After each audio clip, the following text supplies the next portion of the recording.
আচ্ছা sir class শুরু করে এলাম। স্যার আমার তো একটা ছাগল আছে, ছাগলের ইংরেজি কি? ও ছাগল ইংলিশ শিখবি নি? ছাগল ইংলিশ হইল গিয়া গত। ভূত। কবি লেগিয়া গট।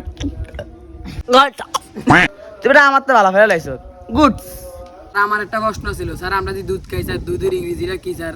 দুধের লোকাল ভাষায় বলে লেগিয়া মিল্ক, আর আলটেসা ভাষায় লেগিয়া মিল্ক। এটা কি গেলি? এটা তুই কি গেলি? কবি লেগিয়া মিল্ক। ও স্যার এটা নিয়ে কইতাম মিল্ক। আর সবার তো ইংরেজি শিখাইলেন, আমার তো কিছু শিখাইলেন না। অগো ভাই কি আমার উল্লা গেলেন? আচ্ছা ক কি ইংলিশ শিখবি? আর আমরা যে আনারসকে আনারসের ইংলিশ কি? আমার লোকাল ভাষায় আনারসকে কইল গিয়া পাইনাপেল, আর আলটেসা ভাষায় লেগিয়া পাইনাপেল।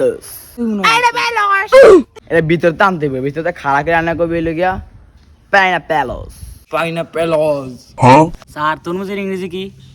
তোর মধ্যে লোকাল ভাষায় বলে হইল গিয়া ওয়াটারমেলন, আর আলটেসা ভাষায় হইল গিয়া ওয়াটারমেলন। ওয়াটারমেলন।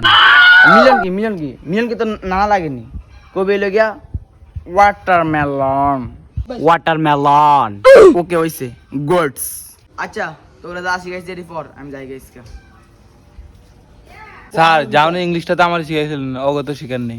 ও জানেন না ইংলিশ? জানেন না ইংলিশ তো ভাই। আর আলটুসা ভাষা হইল গিয়া বাই বাই।